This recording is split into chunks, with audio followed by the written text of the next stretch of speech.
नमस्कार, आप live cities देख रहे हैं। मैं हूं आपके साथ मिस्टर नवनीत। देखिए, आज पटना का गांधी मैदान कुल 27 मंत्रियों के शपथ ग्रहण समारोह का साक्ष्य बना, जिनमें से एक मुख्यमंत्री समेत 26 अन्य मंत्री ने आज शपथ पत्र पढ़ा। लेकिन आज के इस वीडियो में हम बातचीत करेंगे, क्योंकि हमारे साथ हमारे सीनियर जर्नलिस्ट ज्ञानेश्वर सर हैं।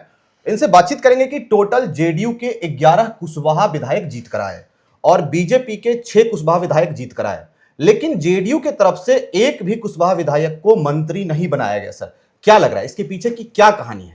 देखिए, पहले नवनीत आप स्पष्ट कर लें आगे के लिए कि 27 मंत्रियों ने शपथ नहीं ली, 26 ने शपथ ली है, एक ने मुख्यमंत्री पद की शपथ, मतलब टोटल 27 मंत्री। नहीं, 27 मंत्री फिर नहीं कहिए। अच्छा। एक मुख्यमंत्री और 26 मंत्री, ठीक है ना। उप मुख्यमंत्री की शपथ नहीं लेते हैं, मंत्री की शपथ लेते हैं। मुख्यमंत्री की शपथ लेते हैं। उप मुख्यमंत्री जो मंत्री की शपथ लेते हैं, उन्हें बाद में अधिसूचित किया जाता है कि ये उप मुख्यमंत्री कहे जाएंगे, माने जाएंगे। तो 26 मंत्री और एक मुख्यमंत्री। अब देखिए, यह बात बड़ी है कि जेडीयू कोटे से कोई कुशवाहा मंत्री क्यों नहीं बना, जबकि बिहार की राजनीति में लवकुश राजनीति के जनक नीतीश कुमार माने जाते हैं।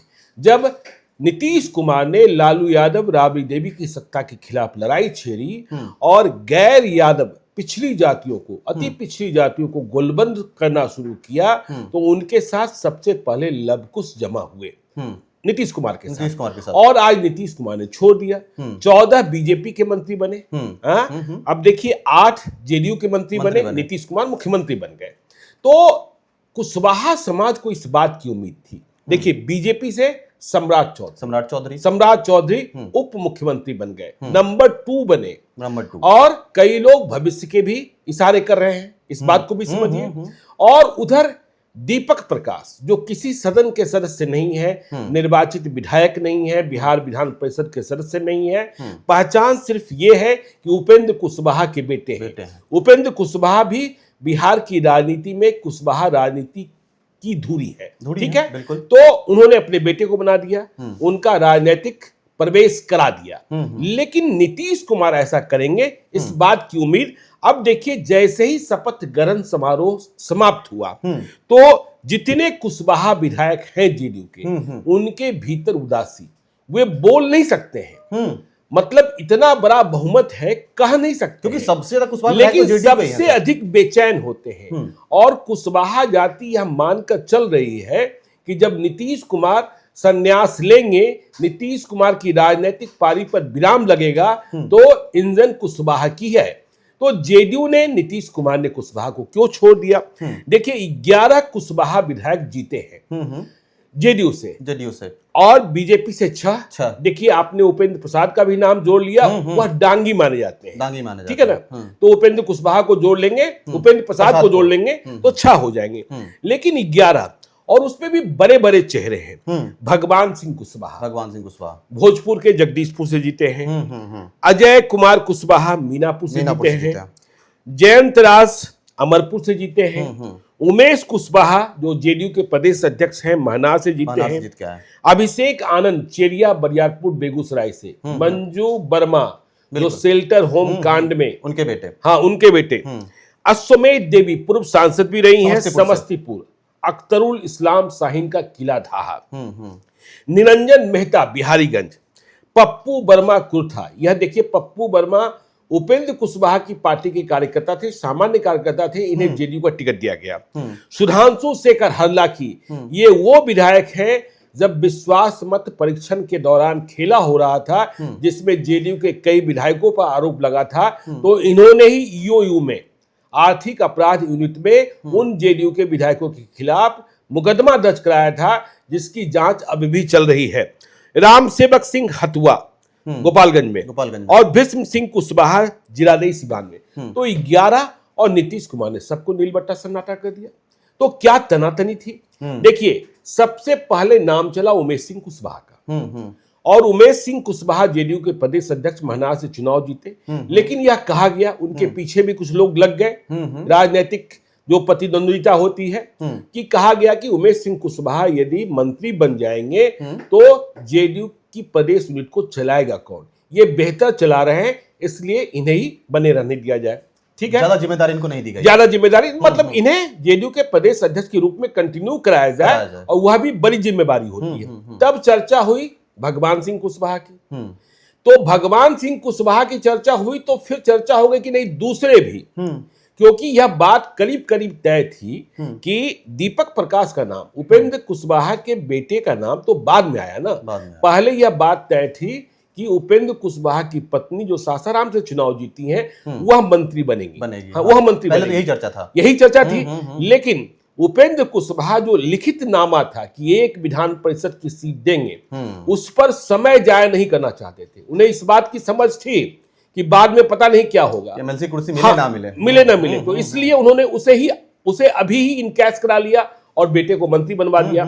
तो अब दीपक प्रकाश को किस इलाके का प्रतिनिधित्व करता हुआ माना जाए? क्या वह शाहबाद भोजपुर का प्रतिनिधित्व कर रहे हैं? काराकर से चुनाव लड़ते हैं उपेंद्र कुशवाहा पार्लियामेंट का, पत्नी सासाराम से लड़ी, लेकिन घर वैशाली जिला है। बेटे के चुनाव लड़ने की बात हुई थी तो महुआ की चर्चा हुई थी, तो अब दीपक प्रकाश आ गए। तो देखिए उमेश कुशवाहा नहीं बने। अब भगवान सिंह कुशवाहा जो उम्मीद लगाए बैठे थे, उनके आवास पर कल से ही बड़ी संख्या में, लेकिन इफ बट हमेशा लगे रहते हैं। भगवान सिंह कुशवाहा भी कई बार इधर उधर यहां वहां होते रहे, तो उनकी यह कुंडली भी नीतीश कुमार के सामने रखी गई, राम सेवक सिंह की निष्ठा रखी गई, लेकिन किसी को मौका नहीं मिला। तो जो जेडीयू के कुशवाहा नेता हैं और कुशवाहा नेता तुरंत उद्वेलित हो जाते हैं। देखिए पिछली सरकार में देखिए कि बीजेपी से सम्राट चौधरी भी थे, बिल्कुल। बीजेपी से बाद में जब मंत्रिमंडल का विस्तार हुआ तो डॉक्टर सुनील कुमार जो नालंदा से चुनाव जीतते हैं बिहार शरीफ से, वह मंत्री बनाए गए। तब पता नहीं किन कारणों से नालंदा में बीजेपी की एंट्री नीतीश कुमार ने कबूल कर ली थी, लेकिन इस बार एंट्री रोक दी। तो परिणाम हुआ कि सुनील कुमार नहीं बने। जयंत राज जेडीयू के कोटे से मंत्री थे, लेकिन वह मजबूरी थी, राजनीतिक मजबूरी थी। मजबूरी ये थी कि जब 2020 का जनादेश आया था तो जयंत राज के अलावा कोई दिख ही नहीं रहा था, ठीक है। और जयंत राज, बांका में बहुत कुशवाहा राजनीति नहीं होती है, उनके पिता का नाम मांझी हुआ करता था, ठीक है ना, जनार्दन मांझी शायद। तो लेकिन जयंत राज मंत्री बने, उन्हें कई विभागों की जिम्मेवारी दी गई, बाद में वह भवन निर्माण मंत्री बने, लेकिन उनकी शिकायतें बहुत पहुंच गई थी नीतीश कुमार के पास, ऐसी जानकारी पॉलिटिकल कॉरिडोर्स में है। इस कारण से उनका नाम कट गया। तो जयंत राज का मंत्री नहीं बनना तय था, लेकिन कोई ना कोई कुशवाहा बनाएंगे इस बात पर सहमति थी। अब क्यों नहीं बनाए, आगे किसको बनाएंगे? आपको एक छोटा सा उदाहरण देते हैं कि कुशवाहा जाति जो यह मान रही है कि यदि गैर यादव पिछड़ा राजनीति का कोई ठीक से चौकीदार है तो वह कुशवाहा है। कि आपको याद होगा उपेंद्र कुशवाहा ने अपनी पार्टी का विलय जेडीयू में कर दिया था, फिर बात नहीं बनी बहुत लंबे समय तक, रालोसपा का विलय किया था और उपेंद्र कुशवाहा ने अलग होने का फैसला किया। फिर उन्होंने अपनी नई पार्टी बनाई, राष्ट्रीय लोक मोर्चा। उपेंद्र कुशवाहा में इस बात की नैतिकता है कि जब वह पार्टी छोड़ते हैं तो जिस पद पर रहते हैं वह उससे भी इस्तीफा कर देते हैं। तो कभी उन्होंने राज्यसभा से इस्तीफा दिया था, इस बार उन्होंने बिहार विधान परिषद की सदस्यता से, जो कि नीतीश कुमार ने बनाया था, उन्होंने इस्तीफा कर दिया था। तो तब भी यह माना जा रहा था कि उपेंद्र कुशवाहा ने जो जगह खाली की है उस जगह पर किसी कुशवाहा नेता को ही बिहार विधान परिषद भेजा जाएगा। ललन सिंह तब राष्ट्रीय अध्यक्ष थे, उमेश कुशवाहा प्रदेश अध्यक्ष थे, लेकिन पता नहीं राजवर्धन झा आजाद इसे लेकर पार्टी के भीतर बहुत ही असंतोष हुआ था और पटना के मौर्या होटल में तमाम कुशवाहा नेताओं ने नीतीश कुमार के खिलाफ बैठक की थी, ठीक है ना। राजवर्धन झा आजाद को किसने कैसे नीतीश कुमार को समझाकर विधान परिषद के लिए नामित करा दिया था, यह बात किसी को समझ में नहीं आई। तो आज जब मंत्री परिषद का गठन हुआ तो किसी को कुशवाहा को नहीं बनाया गया। तो कुशवाहा जितने नेता हैं, हमने कई लोगों से बातचीत की, लोगों ने कहा कि देखिए हम लोगों ने तो बिल्कुल मन से वोट किया और नीतीश कुमार को फिर से मजबूती प्रदान की, सम्राट चौधरी को मजबूती प्रदान की, उपेंद्र कुशवाहा को मजबूती प्रदान की, लेकिन जब वक्त आया, ठीक है आगे बनेंगे कोई। अब यह बात समझ में आती है कि इतनी खींचतान जयंत राज की दावेदारी, भगवान सिंह कुशवाहा की दावेदारी, राम सेवक सिंह की दावेदारी, उमेश कुशवाहा की दावेदारी और भी सुधांशु। सर आप ये कह रहे हैं कुशवाहा की अभी भी उम्मीद बची हुई है? नहीं, उम्मीद तो बची इसलिए है ना, भाजपा के खाते में अब बहुत रिक्तियां नहीं है। 14 मंत्री वो बना चुके हैं। 17 बनाना है उन्हें, तो 3 ही रिक्तियां हैं। इधर 8 ही बने हैं, इधर अब भी 8 रिक्तियां हैं, 7-8 रिक्तियां हैं। लेकिन इन रिक्तियों में इस बात का भी ध्यान रखिएगा कि बहुत सारे राजनीतिक घटनाक्रम भी सामने आने हैं। इंजीनियर आईपी गुप्ता पर ध्यान रखिएगा। मैं इशारों में नहीं कर रहा हूं, खुलकर कह रहा हूं। इंजीनियर आईपी गुप्ता बड़े जाति का नेतृत्व कर रहे हैं वो। नहीं, ऐसी जाति का नेतृत्व कर रहे हैं जिसने बिहार के चुनाव में सच में महागठबंधन को वोट दिया और बिना कोई लिए दिए। और इंजीनियर आईपी गुप्ता होशियार आदमी है, चालाक आदमी। वह मुकेश सहनी की तरह जिद्दी नहीं है। उन्हें पता है कि हम सत्ता के साथ रहकर और सत्ता से दूर रहकर, सत्ताधारी पार्टी से दूर रहकर अपने समाज को कितना फायदा दिला सकते हैं। तो और दूसरा उनके साथ संयोग क्या है कि उन्हें 3 टिकट दिए गए थे। जमालपुर में उनका उम्मीदवार हार गया, ठीक है। फिर एक उम्मीदवार उनके थे खगड़िया जिले में, वहां फ्रेंडली फाइट था, वहां वह भी हार गया। यदि तीनों जीत गए होते तो फिर दल में समस्या थी, खेला हो सकता था। लेकिन अकेले जीते हैं, अपने मन के मालिक हैं। और तेजस्वी यादव जितने कमजोर हो गए हैं, वह अपने सहयोगी दलों को डिक्टेट करने की स्थिति में नहीं है और यह भी कहने की स्थिति में नहीं है कि आप मेरे ही कारण जीते हैं। हाँ, ठीक है कि जीत में सहयोग है इंजीनियर आईपी गुप्ता की जीत में, राजद का सहयोग है, लेकिन केवल उनके सहयोग से नहीं। इंजीनियर आईपी गुप्ता की व्यक्तिगत जीत से ज्यादा उनके समाज के लोगों ने जितना मत दिया है, हर अलग चीज है, पूरे बिहार में वह ज्यादा बड़ा है। और इंजीनियर आईपी गुप्ता की सहरसा में जीत इसलिए है क्योंकि वहां प्रशांत किशोर की पार्टी के उम्मीदवार किशोर कुमार मुन्ना ने उतना वोट प्राप्त कर लिया। यदि आमने सामने की लड़ाई होती तो वहां इंजीनियर आईपी गुप्ता भी नहीं जीतने वाले थे। तो देखिए, वह रिक्तियां रखी गई है, लेकिन कुशवाहा समाज के नेताओं में उदासी है, गुस्सा है और मातम है कि हमें प्रतिनिधित्व नहीं मिला है जी। तो देखा आपने किस तरीके से सर ने बताया है, सभी बातों का सर ने बड़े सर ने खुलासे भी किए हैं। क्योंकि जिस तरीके से कुशवाहा समाज से जेडीयू के 11 एमएलए जीत के आए, ऐसे में एक भी विधायक को मंत्री ना बनाया जाना, ये कहीं ना कहीं सवाल खड़ा होता है। लेकिन सर ने यह भी बताया कि अभी रिक्तियां बची हुई है, अभी 8 ही मंत्री बनाए गए जेडीयू कोटे से, अभी और भी मंत्री बनने हैं। क्योंकि आज जो मंत्रिमंडल का गठन हुआ उसमें से 14 मंत्री बीजेपी के बने हैं। उपेंद्र कुशवाहा के बारे में जरूर पूछा जा रहा है।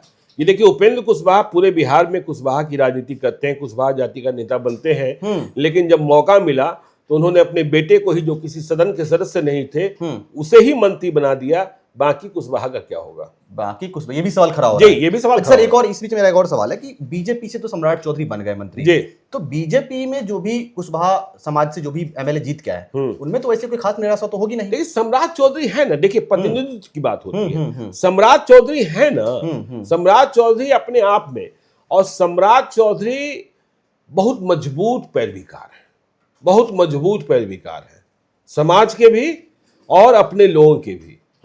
वह मतलब कमजोर पैरवीकार नहीं है, जिसके साथ रहते हैं, कह दिया तो कह दिया, कह दिया तो कह दिया, ठीक है ना, कह दिया तो कह दिया। तो देखा आज कुशवाहा समाज से जेडीयू के कोई भी एमएलए मंत्री क्यों नहीं बने हैं, इस पर हम लोगों ने सारी डिस्कशन कर ली है। लेकिन अब देखना होगा कि आने वाले टाइम में जो भी रिक्तियां बची हुई है, जो भी वैकेंसी है मंत्री पद को लेकर, उसमें किसी कुशवाहा समाज के एमएलए को जेडीयू जगह देती है या नहीं देती है, ये आने वाला वक्त बताएगा। नहीं देने का सवाल ही नहीं, जगह तो मिलेगी, लेकिन मंत्रिमंडल का विस्तार कब होगा, सबसे बड़ा सवाल तो ये है। हाँ, तो मेन है कि मंत्रिमंडल का विस्तार जो होगा उस पर सबकी आंखें टिकी हुई है। लेकिन सर ने एक और नाम का खुलासा किया, आईपी गुप्ता। आईपी गुप्ता अपने समाज के वो प्रबल दावेदार थे जिनको सहरसा के लोगों ने जिता के भेजा। आईपी गुप्ता काफी महारत है, उनको एक्सपर्ट हैं अपने समाज को समझने में, अपने समाज के चीजों को आगे बढ़ाने में, वो काफी एक्सपर्ट है। लेकिन ऐसे में तेजस्वी यादव के बारे में सर ने जो कहा कि तेजस्वी यादव इतने भी मजबूत नहीं है कि वो अपने सहयोगी दल को संभाल के रख सके। ऐसे में आईपी गुप्ता आगे क्या फैसला लेते, क्योंकि एक बड़ा समाज का नेतृत्व वो कर रहे हैं। ऐसे तमाम खबरें, ऐसे तमाम सवाल जो भी अनसुलझे रहस्य हैं, अंतर इतना समझ लीजिए कि पहले तेजस्वी यादव बोलते होंगे और आईपी गुप्ता को सुनना पड़ता होगा। सर आप लगातार बड़े बड़े खुलासे कर रहे हैं। हाँ, और अब आईपी गुप्ता कहेंगे सुनिए तेजस्वी जी, आईपी गुप्ता बोलेंगे तेजस्वी को सुनना पड़ेगा। हाँ, सुनिए तेजस्वी। आईपी गुप्ता का पद इतना बड़ा हो गया है भाई, जीत और हार। सुनिए तेजस्वी जी, जो हम कह रहे हैं, यदि आप मेरी बात माने होते, मेरी बात अब भी मान लीजिए, तब तो सफलता मिल सकती है। पहले तेजस्वी जी कहते होंगे, सुनिए गुप्ता जी, यदि आपको मेरी बात माननी है तो ठीक है, नहीं तो अपना रास्ता नापिए। मतलब तेजस्वी यादव को अब आईपी गुप्ता से एडवाइस लेना पड़ेगा। जी बिल्कुल, अगर मजबूत होना है बिहार में तो। जी बिल्कुल। तो ऐसी तमाम खबरों के लिए बने रहिए हमारे साथ, देखते लाइव सिटी। आपका बहुत धन्यवाद इस वीडियो को देखने के लिए। शुक्रिया।